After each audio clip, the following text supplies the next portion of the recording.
रायगढ़ में एक भाजपा पार्षद दंपति ने पुलिस की कार्यप्रणाली पर सवाल उठाया है। पीड़ित पार्षद दंपति ने पुलिस पर अपराधियों के साथ साठ-गांठ कर अपराधियों को संरक्षण देने का आरोप लगाते हुए सहपरिवार आत्महत्या करने की चेतावनी दी है। दरअसल रायगढ़ में महिला पार्षद पुष्पा साहू व उनके पति ने खुद को न्याय नहीं मिलने पर 20 जून को सोशल मीडिया प्लेटफॉर्म पर लाइव आते हुए पूरे परिवार सहित आत्महत्या कर लेने संबंधित पोस्ट फेसबुक पर सार्वजनिक किया है। पार्षद दंपति का कहना है कि पुलिस उनके साथ न्याय नहीं कर रही है। इस वजह से हताश होकर उनका परिवार रथ यात्रा के दिन अपनी जीवन लीला समाप्त कर लेगा।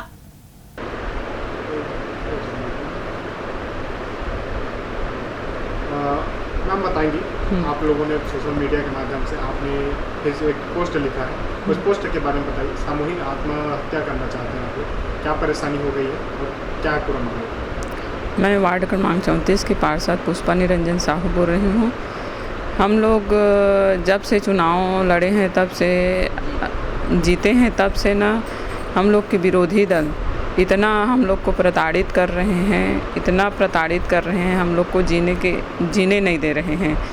मेरे हस्बैंड को मतलब मार दिए हैं, उनका हाथ पैर टूट गया है और उन लोग जाकर थाना में पैसा दे रहे हैं और मेरे साथ भी छेड़छाड़ हुआ है, इसका भी कोई मतलब वो नहीं कर रहे हैं।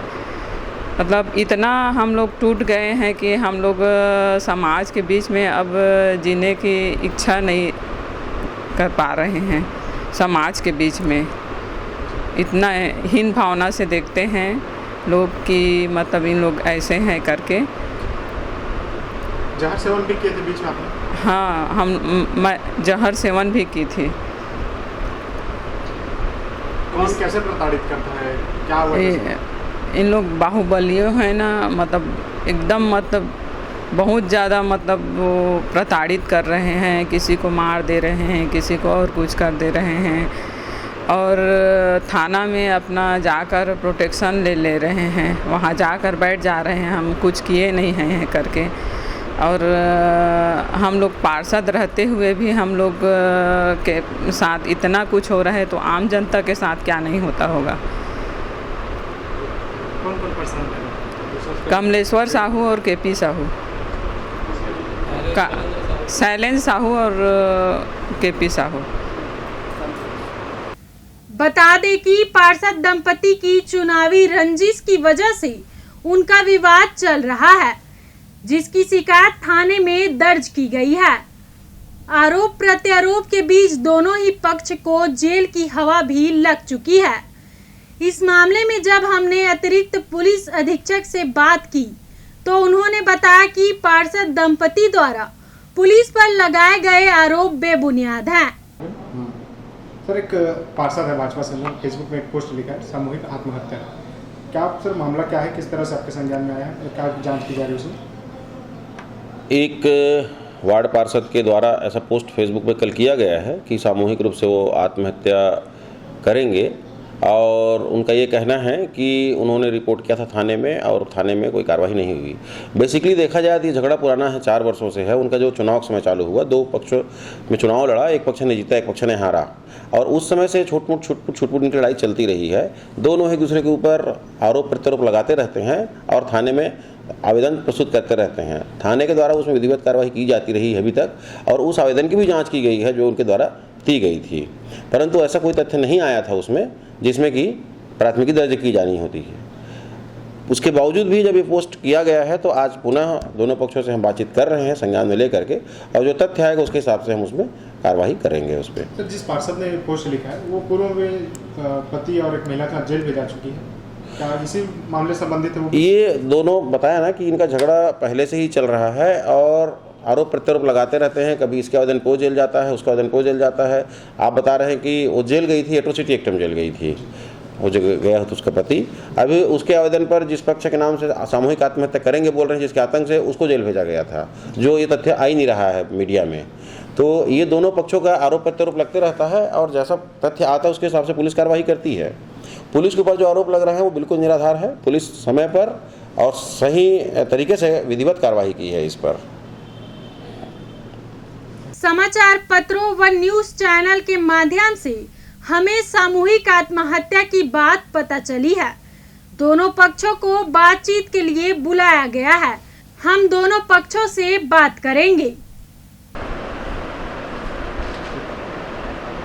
ये बताएंगे सामूहिक आत्महत्या के लिए फेसबुक में पोस्ट लिखे, क्या परेशानी हो गई है, किस तरह से प्रताड़ित कर रहे हैं लोग और कौन कौन है? हम लोग जब से चुनाव जीते हैं तब से शैलेंद्र साहू और उसका बड़ा भाई कमलेश्वर साहू दोनों हम लोगों को परेशान मतलब हर तरीक़ा से कभी मार दे रहे हैं, कभी पीट दे रहे हैं, कभी हाथ तोड़ दे रहे हैं, कभी छेड़छाड़ कर रहे हैं। हमेशा आए दिन मतलब परेशान कर रहे हैं, कभी बच्चे को फंसा दे रहे हैं। ठीक कई ठो झूठे केस में भी मतलब थाना से मिलकर हम लोग को मतलब फंसा दिए हैं। अभी बीच में दिसंबर में STSC में भी मतलब फंसा दिए थे। उसमें CSP साहब थे और कमल किशोर पटेल थे उस समय थानेदार। ना बिना जांच किए बिना सीधा धारा लगा दिए। उसके बाद जैसे ही मैं जेल से छूटा हूँ 24 मार्च को 25 मार्च को सुबह 9:30 बजे मेरा हाथ तोड़ दिए। फिर हथियार रखे थे और मेरे साथ पैसा का भी लूटपाट हुआ, जिसका थाना में हम लोग तुरंत आवेदन दिए, लेकिन आज तक कोई सुनवाई नहीं हुआ। उसके बाद अप्रैल में 13 अप्रैल को ठीक ना ही पावती नहीं दिए, ना कुछ नहीं किए, बल्कि हमको अंदर भेज रहे थे उस दिन CSP साहब कि आपको फिर STSC में मतलब फंसा देंगे। जबकि मैं 24 तारीख को जेल से छूटा हूँ और 25 को सुबह लगभग 9:15 बजे तक का घटना है। और शैलेंद्र साहू और कमलेश्वर साहू आए दिन थाना में मतलब बैठे रहते हैं। घटना के पहले थाना में रहेंगे और घटना के बाद थाना में रहेंगे, और वहाँ पुलिस वाले ये बोलते हैं कि वो थाना में है। अच्छा, ये बताएंगे कि आप लोगों के साथ जो ये घटना हो रही है इसमें आप खुद एक जनप्रतिनिधि हैं, स्थानीय विधायक का रवैया कैसा है? नहीं, इसमें विधायक का मेन हाथ है। उसमें विधायक ही का इन लोग मतलब नाम लेते हैं और काम करते हैं और मतलब चले जाते हैं थाना के पास। हम लोग 8 से 10 बार जूट मिल चौकी मतलब शिकायत किए हैं इनके के बारे में, लेकिन आज तक किसी में कोई FIR नहीं हुआ है।